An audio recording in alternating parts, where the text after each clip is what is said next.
Hello, നിദ്ര ടോക്സിലേക്ക് എല്ലാവർക്കും സ്വാഗതം. അറ്റത്ത് കിളിക്കൂടിന്റെ വിശേഷം കണ്ടാലോ? അപ്പോൾ ആരെങ്കിലും ചാനൽ സബ്സ്ക്രൈബ് ചെയ്യാതെയാണ് കാണുന്നതെങ്കിൽ തീർച്ചയായിട്ടും സബ്സ്ക്രൈബ് ചെയ്തൊന്ന് സപ്പോർട്ട് ചെയ്യണേ. അപ്പോൾ നമ്മുടെ സുനന്ദയുടെ വിവാഹ നിശ്ചയമാണ് ഇന്ന്. അപ്പോൾ സുനന്ദയുടെ വീട്ടിൽ നിന്ന് ഇങ്ങോട്ട് പാട്ടും കൊട്ടും ഒക്കെ കേൾക്കുന്നുണ്ട്. എന്തായാലും ഭയങ്കര സൗണ്ടിലാട്ടോ അവർ പാട്ട് വെച്ചിട്ടുള്ളത്. ഇവരൊന്നും അറിയട്ടെ എന്ന് വിചാരിച്ചിട്ടായിരിക്കും ഇത്രയും സൗണ്ടിൽ വെച്ചത്. ആ കാര്യം ഇവർക്ക് എന്തായാലും മനസ്സിലായിട്ടുണ്ട്. എവിടുന്ന ഇങ്ങനെ സൗണ്ട് കേൾക്കുന്നത്? സുനന്ദേച്ചിയുടെ വീട്ടിൽ നിന്നാവുന്ന ഹരീഷും നികേഷും സുധീഷൊക്കെ അങ്ങനെ പറയുന്നുണ്ട് കേട്ടോ. അപ്പോൾ നമ്മളെ സുഭാഷ് ഏട്ടനെയാണ് എല്ലാവരും തിരയുന്നത്. സുഭാഷ് ഏട്ടനെ അവിടെ കാണുന്നില്ല. നമ്മളെ നിധിയാണെങ്കിൽ അടുക്കളയിലൊക്കെ പോയി നോക്കുന്നുണ്ട് കേട്ടോ സുഭാഷ് ഏട്ടനെ എവിടെയെന്ന് വെച്ചിട്ട്. എവിടെ നോക്കിയിട്ടും സുഭാഷ് ഏട്ടനെ കാണുന്നില്ല. ഹരീഷും നികേഷൊക്കെ ഇങ്ങനെ പറയുന്നുണ്ട്. നമ്മൾ കേൾക്കാൻ വേണ്ടിയിട്ടായിരിക്കും അവരിങ്ങനെ വെച്ചിട്ടുണ്ടായിരിക്കുക. ഇത് ഭയങ്കര പ്രശ്നമായല്ലോ, അത് ഇതെന്നൊക്കെ ഇങ്ങനെ പറയുന്നുണ്ട്. അവസാനം വരാന്തയിൽ നമ്മളെ ഭാസ്കരനച്ഛൻ കിടക്കുന്ന കട്ടിലിൽ നമ്മളെ സുഭാഷ് ഏട്ടൻ ഇങ്ങനെ കരഞ്ഞുകൊണ്ടിരിക്കുന്നുണ്ട് കേട്ടോ. ഓരോ കാര്യങ്ങളൊക്കെ ആലോചിച്ചിട്ട് സുനന്ദയെ ഇങ്ങനെ ആലോചിക്കുന്നുണ്ട്. സുനന്ദ പണ്ട് ഇഷ്ടമാണെന്ന് പറഞ്ഞ കാര്യങ്ങളും അതും ഇതൊക്കെ ആലോചിക്കുന്നുണ്ട്. എന്തായാലും നിശ്ചയത്തിൻ്റെ ദിവസമല്ലേ, സുനന്ദയെ പോലെ തന്നെ നമ്മുടെ സുഭാഷ് ഏട്ടനും വിഷമം ഇല്ലാതിരിക്കില്ലല്ലോ. എന്തായാലും സുഭാഷ് ഏട്ടനും സ്നേഹമുള്ളതൊക്കെ അല്ലേ. അപ്പം നിധിയോട് ഇങ്ങനെ ചോദിക്കുന്നുണ്ട് കാര്യങ്ങൾ. അവർ തമ്മിൽ സംസാരിക്കുമ്പോൾ നിധി ഇങ്ങനെ ചോദിക്കുമ്പോൾ നമ്മളെ സുഭാഷ് ഏട്ടനാണെങ്കിൽ പറയുന്നുണ്ട്, എനിക്ക് വിഷമമൊന്നുമില്ല, ഞാൻ വെറുതെ ഇവിടെ വന്നിരുന്നു എന്നുള്ളൂ, എനിക്ക് വിഷമമൊന്നുമില്ല കേട്ടോ എന്നൊക്കെ പറയുന്നുണ്ട്. നിങ്ങൾക്ക് വെറുതെ തോന്നിയതാവും എന്നൊക്കെ പറഞ്ഞിട്ട് സുഭാഷ് ഏട്ടൻ ഇങ്ങനെ അവിടുന്ന് എസ്കേപ്പ് ആവാൻ വേണ്ടിയിട്ടാണ് ശ്രമിക്കുന്നത്. പിന്നെ അവിടെ ഹരീഷും അതുപോലെ തന്നെ നികേഷും സുധീഷൊക്കെ ഇങ്ങനെ വാതിലിൻ്റെ അവിടെ നിൽക്കുമ്പോൾ നമ്മളെ സുഭാഷ് ഏട്ടനും എന്തോ പോലെ ആയിട്ടോ. എല്ലാവരും നമ്മളെ സുഭാഷ് ഏട്ടനെ ശ്രദ്ധിക്കുന്നുണ്ടെന്ന് മനസ്സിലായപ്പോൾ സുഭാഷ് ഏട്ടൻ പറഞ്ഞു, എനിക്ക് കുഴപ്പമൊന്നുമില്ല, നിങ്ങൾക്ക് തോന്നുകയാണ്, നിങ്ങളെല്ലാവരും ഇങ്ങനെ നോക്കുമ്പോൾ എനിക്ക് എന്തോ പോലെ ആവുന്നുണ്ട് കേട്ടോ, എനിക്ക് കുഴപ്പമൊന്നുമില്ല, എന്തിനാ ഞാൻ വിഷമിക്കേണ്ട ആവശ്യം, അവൾക്ക് നല്ലൊരു ചെറുക്കനെ കിട്ടല്ലേ, ഇത് നല്ല കാര്യമല്ലേ, ഇന്നൊരു നല്ല ദിവസമല്ലേ എന്നൊക്കെ പറഞ്ഞിട്ട് സംഭവത്തിൻ്റെ ഗൗരവം കുറച്ചൊന്ന് തിരിച്ചു വിടുന്നുണ്ട് നമ്മളെ സുഭാഷ് ഏട്ടൻ. പക്ഷെ എന്തായാലും സുഭാഷ് ഏട്ടന് സങ്കടം ഇല്ലാതില്ല. കാരണം പഴയ കാര്യങ്ങളൊക്കെ അയാളിങ്ങനെ ഓർത്തുകൊണ്ടിരിക്കുന്നുണ്ട്. നമ്മുടെ നിധിയുടെ റിസപ്ഷൻ്റെ അന്ന് വന്നിട്ട് പകൽ വന്നിട്ട് നമ്മൾ സുഭാഷ് ഏട്ടനോട് ഇഷ്ടമാണെന്ന് പറയുന്നതും അതുപോലെ തന്നെ സുഭാഷ് ഏട്ടനെ വന്ന് കെട്ടിപ്പിടിച്ചിട്ട് എനിക്കൊരു വിവാഹാലോചന വരുന്നുണ്ട്, എനിക്ക് സുഭാഷ് ഏട്ടൻ ഇല്ലാതെ ജീവിക്കാൻ പറ്റില്ല എന്ന് പറയുന്നതൊക്കെ ആലോചിച്ച് കരയുന്നൊക്കെ ഉണ്ട്. പക്ഷെ അതിൻ്റെ അപ്പുറത്തേക്ക് ഇങ്ങനെയും പറയുന്നുണ്ട്. അത് ഇവരെ സമാധാനിപ്പിക്കാൻ വേണ്ടി പറയുന്നു എന്നുള്ളൂ കേട്ടോ. എന്തായാലും സുനന്ദയോട് നമ്മുടെ സുഭാഷ് ഏട്ടൻ ഇപ്പോഴും അപ്പോഴും എന്നും ഇഷ്ടമൊക്കെ ഉണ്ട്.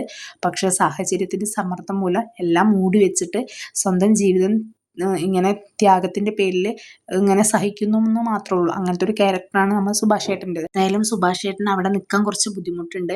അപ്പോൾ അവരോട് പറയുന്നുണ്ട്, എനിക്ക് പണിയുണ്ട്, ഇന്ന് ചെറിയൊരു പണിയുണ്ടെന്ന് പറയുമ്പോൾ സൺഡേ അല്ലേ എന്നൊക്കെ അവർ ചോദിക്കുന്നുണ്ട്. ഇല്ല, തീർക്കാനുള്ളൊരു പണിയുണ്ട്, അപ്പോൾ ഞാൻ അങ്ങോട്ട് പോകുകയെന്നൊക്കെ പറയുന്നുണ്ട്. അപ്പോൾ നമ്മളെ സുഭാഷ് ഏട്ടൻ്റെ ഫോണിലേക്ക് ഒരു കോൾ വരുമ്പോൾ അത് സുധീഷായിരിക്കും എടുക്കുന്നത്. അപ്പോൾ അത് സൈറ്റിൽ നിന്നായിരിക്കും വിളിച്ചിട്ടുണ്ടായിരിക്കുക. അപ്പോൾ അയാളോട് സുധീഷ് പണിയുണ്ടോ എന്ന് ചോദിക്കുമ്പോൾ ഇന്ന് പണിയൊന്നുമില്ല, ഞാൻ വേറെ കാര്യത്തിനാണ് വിളിച്ചതെന്ന് പറയുന്നുണ്ട്. അപ്പോൾ സുധീഷിനും ഹരീഷിനും നികേഷിനും ഒക്കെ കാര്യം മനസ്സിലായി, ഇന്ന് പണിയൊന്നുമില്ല. സുഭാഷ് ഏട്ടൻ ഇവിടുന്ന് ഇങ്ങനെ വിഷമിച്ചിരിക്കുന്നത് ഇവർ കാണണ്ടെന്ന് വിചാരിച്ചിട്ട് അവിടുന്ന് ഒഴിഞ്ഞു പോവുകയാണെന്ന് മനസ്സിലായി. അപ്പോൾ അത് ഇവർ സുഭാഷ് ഏട്ടനോട് പറയുന്നുണ്ട് കേട്ടോ. സുഭാഷ് ഏട്ടൻ അതിനും മൗനമാണ് പാലിക്കുന്നത്. പിന്നെ തിരിച്ചൊന്നും പറയാനില്ലല്ലോ. അപ്പോൾ ആ സമയത്താണ് നമ്മളെ ഭാസ്കരനച്ഛനാണെങ്കിൽ ചിക്കൻ കൊണ്ടുപോയിട്ട് നമ്മളെ സുഭാഷ് ഏട്ടനെ കൈ കൊടുക്കുന്നുണ്ട്. ഇന്ന് ചിക്കൻ ബിരിയാണി വെക്കണം, നീ ഇത് പോയി വെക്കുന്നൊക്കെ പറയുന്നുണ്ട്. അപ്പോൾ ഇവരെല്ലാവരും ചോദിക്കുന്നുണ്ട്, ഇന്ന് സുഭാഷ് ഏട്ടൻ അങ്ങനെ ഒരു അവസ്ഥയിലാണോ, ചിക്കൻ ബിരിയാണി വെച്ച് സന്തോഷിക്കേണ്ട ഒരു ദിവസമാണോ ഇന്ന് എന്നൊക്കെ ചോദിക്കുന്നുണ്ട്. അപ്പോൾ ഇവരെല്ലാവരും അച്ഛനെ കുറ്റപ്പെടുത്തുന്നുണ്ട് അന്ന് ചിക്കൻ കൊണ്ടുവന്നതിന്. പക്ഷെ നമ്മളെ നിധിയാണെങ്കിൽ പറയുന്നുണ്ട്, അച്ഛൻ ചിലപ്പോൾ നമ്മളെ ഇവിടുത്തെ മനസ്സൊന്ന് മാറ്റാൻ വേണ്ടിയിട്ടും മൂഡും ശരിയാക്കാൻ വേണ്ടിയിട്ട് കൊണ്ടുവന്നതായിരിക്കും, അല്ലാതെ നിങ്ങൾ വിചാരിക്കുന്ന പോലെ ഒന്നും ആയിരിക്കില്ല എന്നൊക്കെ പറയുന്നുണ്ട്. എന്തായാലും സുഭാഷ് ഏട്ടൻ്റെ കയ്യിൽ സംഭവം കൊടുത്ത് നമ്മളെ ഭാസ്കരനച്ഛൻ വരാന്തയിൽ പോയി ഇരിക്കുന്നുണ്ട്. അങ്ങനെ സുഭാഷ് ഏട്ടനോട് വെക്കാൻ ആവശ്യപ്പെട്ടെങ്കിലും നമ്മളെ നിധിയൊക്കെ പറഞ്ഞു, വേണ്ട സുഭാഷ് ഏട്ടൻ ഇന്ന് വെക്കണ്ട, ഞങ്ങൾ വെച്ചോളാം, ഹരീഷ് നമുക്കിന്ന് വെക്കലടാ എന്നൊക്കെ ചോദിക്കുന്നുണ്ട്. നികേഷ് എന്നെ സഹായിച്ചോളൂ എന്നൊക്കെ പറയുന്നുണ്ട്. അങ്ങനെ നമ്മളെ നിധിയും നികേഷും കൂടി വെക്കാമെന്ന് പ്ലാൻ ചെയ്യുന്നുണ്ട് കേട്ടോ. ബിരിയാണി ഒരുമിച്ച് ഉണ്ടാക്കാമെന്ന് പ്ലാൻ ചെയ്യുന്നുണ്ട്. സുഭാഷ് ഏട്ടനോട് വെക്കണ്ട, ഞങ്ങൾ എല്ലാം ചെയ്തു തരാമെന്നൊക്കെ പറഞ്ഞിട്ട് അവർ സ്വന്തമായിട്ട് ഏറ്റെടുക്കുന്നുണ്ട് കേട്ടോ.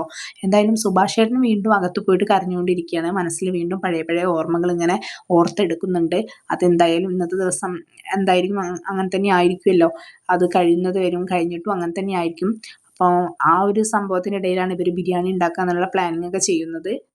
ഇതിൻ്റെ ഇടയിൽ നമ്മളെ സുധീഷാണെങ്കിലും ഹരീഷാണെങ്കിലും നികേഷാണെങ്കിലും നമുക്ക് ഈ നിശ്ചയം പൊളിച്ചാലോ, നമുക്ക് അവിടെ പോയിട്ട് അലമ്പാക്കിയാലോ എന്നൊക്കെയുള്ള പ്ലാനിങ് ഒക്കെ ഉണ്ടായിരുന്നു. നിധിയാണ് അത് വേണ്ടാന്ന് വെച്ചത്. നിധി പറഞ്ഞാൽ അതൊക്കെ കൂടുതൽ പ്രശ്നമാവും, അതൊന്നും വേണ്ട, നിങ്ങൾ എന്തിനാ ഇങ്ങനെയൊക്കെ ചെയ്യുന്നത്, അതൊരു നല്ല കാര്യം നടക്കുന്ന ദിവസമല്ല, അവൾ അമ്പലത്തിലേക്ക് അന്ന് വന്നില്ല, ഇപ്പം അവളുടെ വീട്ടുകാർ നിശ്ചയിച്ച കല്യാണത്തിന് അവൾ തയ്യാറായി, അത്രയേ ഉള്ളൂ, അതിൽ കൂടുതലൊന്നുമില്ലല്ലോ, നിങ്ങൾ ഇങ്ങനെയൊന്നും ചിന്തിക്കേണ്ട എന്നൊക്കെ പറയുന്നുണ്ട്. സുധീഷാണെങ്കിൽ പറയുന്നുണ്ട്, അവിടെ പോയി അലമ്പാക്കാനല്ല, അവിടെ പോയിട്ട് നമുക്ക് ചെറുക്കൻ്റെ ഫോട്ടോ ഒന്ന് എടുത്തിട്ട് കാണാൻ വേണ്ടിയിട്ടാണെന്നൊക്കെ പറയുന്നുണ്ട്.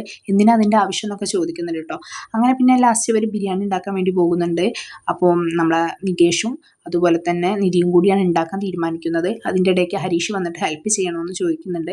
അവസാനം അവന് സവാളയൊക്കെ അരിഞ്ഞു കൊടുക്കുന്നുണ്ട് കേട്ടോ. നിധിയാണെങ്കിൽ നമ്മളെ ബിരിയാണി വെക്കാനുള്ള പാത്രം തപ്പിക്കൊണ്ടിരിക്കുകയാണ്. അതിൻ്റെ ഇടയിൽ നമ്മളെ ഒരു ചെറിയൊരു കടായി പോലത്തെ പാന് നമ്മളെ നികേഷ് എടുത്ത് കൊടുക്കുന്നുണ്ട്. ഇതിൽ വെച്ചാൽ പോലെയെന്ന്. അപ്പോൾ നമ്മളെ നിധിക്ക് ചിരി വരികയാണ്. നിധി പറയാണ് ഇതിൽ നമ്മളെ ബിരിയാണീൻ്റെ കൂടെ കഴിക്കാനുള്ള പപ്പടം കാച്ചാൻ ഈ പാത്രം ഉപയോഗിക്കാമെന്ന് പറയുന്നുണ്ട്. അങ്ങനെ ലാസ്റ്റ് ഒരു കുക്കർ അവൾ ഒപ്പിക്കുന്നുണ്ട്. അങ്ങനെ അവർ അരി വേവിക്കാൻ വേണ്ടി വെക്കുമ്പോഴാണ് ഗ്യാസ് ഇല്ലാത്ത കാര്യം മനസ്സിലാക്കുന്നത്. അപ്പോൾ ആ സമയത്ത് ഇനി എന്ത് ചെയ്യുമെന്ന് ആലോചിച്ച് നിൽക്കുകയായിരുന്നു. നമുക്ക് സുഭാഷ് ചേട്ടനോട് പറഞ്ഞാലോ എന്ന് പറയുമ്പോൾ നിധി വേണ്ട, സുഭാഷ് ചേട്ടനെ ബുദ്ധിമുട്ടിക്കണ്ട, നമുക്ക് എന്തെങ്കിലും വേറെ എന്തെങ്കിലും ചെയ്യാം എന്നൊക്കെ പറയുന്നുണ്ട്. ലാസ്റ്റ് സുഭാഷ് ചേട്ടൻ അവിടെ എത്തുന്നുണ്ട്. സുഭാഷ് ചേട്ടൻ എത്തിയിട്ട് പറയുന്നുണ്ട് അയ്യോ ഗ്യാസ് തീർന്നു, ഞാൻ ഇന്നലെയാണ് തീർന്നത്, ഞാൻ ബുക്ക് ചെയ്യാൻ മറന്നുപോയി, നമുക്ക് പുറത്ത് നല്ല വിറകിടപ്പുണ്ട് അവിടെ നിന്ന് ചെയ്യാമെന്ന് പറയുന്നുണ്ട്. അപ്പം നിധി ഏറ്റെടുക്കുന്നുണ്ട്. ഞാനും ഹരീഷും ഒക്കെ ഉണ്ടല്ലോ, നികേഷും ഒക്കെ ഉണ്ടല്ലോ, ഞങ്ങൾ ചെയ്തോളാം എന്ന് പറയുന്നുണ്ട്. അപ്പോൾ വേണ്ട മോളെ, നിനക്കിത് ശീലമില്ലാത്തതല്ലേ, ഞങ്ങൾ തന്നെ ചെയ്തോളാം എന്ന് പറയുമ്പോൾ നമ്മളെ സുഭാഷ് ചേട്ടൻ സമ്മതിക്കുന്നില്ല. സുഭാഷ് ചേട്ടൻ ചെയ്തോളാം, ഞാൻ ചെയ്തോളാം എന്നിങ്ങനെ പറഞ്ഞുകൊണ്ടിരിക്കുന്നുണ്ട്. പക്ഷേ നിധിയാണെങ്കിൽ വിട്ടു കൊടുക്കുന്നില്ല കേട്ടോ. നികേഷ് ആണെങ്കിൽ പറയുന്നുണ്ട് ഏടത്തിയമ്മ ഇപ്പം ഇതിൽ നിന്ന് ഇപ്പം കോഴി ചാടിപ്പോയി കഴിഞ്ഞാൽ അതിനെ പിടിച്ചുകൊണ്ട് വന്നിട്ട് ബിരിയാണി വെച്ച് തരും, അത്രയ്ക്ക് വാശിയിലാണ്, അപ്പം ഇന്ന് എന്തായാലും ചേച്ചി ചെയ്യട്ടെ എന്ന് പറയുന്നുണ്ട്.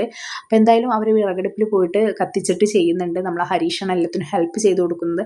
ആ സമയത്ത് സുധീഷിനെ അവിടെ കാണുന്നില്ല.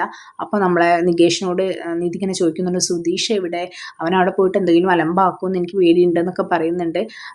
അപ്പം ആ സമയത്താണ് നമ്മളെ സുധീഷ് അങ്ങോട്ട് കടന്നു വരുന്നുണ്ട് കേട്ടോ. ഇവരിങ്ങനെ ബിരിയാണി ഉണ്ടാക്കുന്ന ആ ഒരു തയ്യാറെടുപ്പിൽ സുധീഷ് അങ്ങോട്ട് വരുന്നുണ്ട്. അപ്പോൾ ഇവർ ബാക്കിലാണ്, ഇങ്ങോട്ട് വാന്ന് പറയുന്നുണ്ട്. അങ്ങനെ സുധീഷ് വന്നിട്ട് എനിക്ക് കിട്ടി, സുധീഷ് ഒരു കാര്യം വിചാരിച്ചത് വിചാരിച്ചത് തന്നെയാണെന്ന് പറഞ്ഞിട്ട് സുനന്ദയുടെയും അതുപോലെ തന്നെ സുനന്ദ വിവാഹം കഴിക്കാൻ പോകുന്ന ആ പയ്യൻ്റെയും ഫോട്ടോ എടുത്ത് വന്നിട്ടുണ്ട്. അത് ഇങ്ങനെ പരസ്പരം അങ്ങോട്ടും ഇങ്ങോട്ടും കൈമാറി കണ്ടുകൊണ്ടിരിക്കുക കേട്ടോ.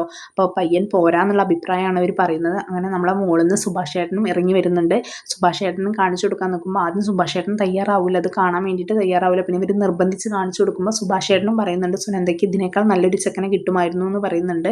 അപ്പോൾ എല്ലാവരും അഭിപ്രായം അത് തന്നെയാണ് കേട്ടോ, സുനന്ദയ്ക്ക് ഇതിനേക്കാൾ നല്ല ചെക്കനെ കിട്ടുമെന്ന് തന്നെയാണ്. അങ്ങനെ നമ്മളെ സുനന്ദയുടെ വരനെ കുറിച്ച് ഇങ്ങനെ ഓരോ കമൻ്റ് അടിച്ചുകൊണ്ടിരിക്കുകയാണ് ഇവർ. എന്തായാലും സുഭാഷ് ചേട്ടൻ ആ ഫോട്ടോ കാണുമ്പോൾ ഒരു സങ്കടമൊക്കെ ഉണ്ട്. എന്നാലും സുനന്ദയ്ക്ക് കുറച്ചും കൂടി നല്ല പയ്യനാവാമായിരുന്നു, സുനന്ദ നല്ല കുട്ടിയാണെന്നൊക്കെ നമ്മൾ സുഭാഷ് ചേട്ടൻ പറയുന്നുണ്ട്. ഇതിൻ്റെ ഇടയിൽ സുഭാഷ് ചേട്ടൻ പറയുന്നുണ്ട് ഞാൻ തന്നെ വെച്ചോളാം ബിരിയാണി, നിങ്ങളെല്ലാവരും പോയിക്കോളും എന്ന് പറഞ്ഞിട്ട് എല്ലാവരും ഇവിടുന്ന് പറഞ്ഞേക്കുന്നുണ്ട്. എനിക്ക് ഇങ്ങനെയൊക്കെ ഓരോന്ന് ചെയ്യുമ്പോഴാണ് സന്തോഷം കിട്ടുന്നതെന്ന് പറഞ്ഞിട്ട് നിർബന്ധിക്കുന്നുണ്ട് കേട്ടോ. അങ്ങനെ നമ്മളെ സുഭാഷ് ചേട്ടൻ തന്നെയാണ് ലാസ്റ്റ് ബിരിയാണിയൊക്കെ വെക്കുന്നത്.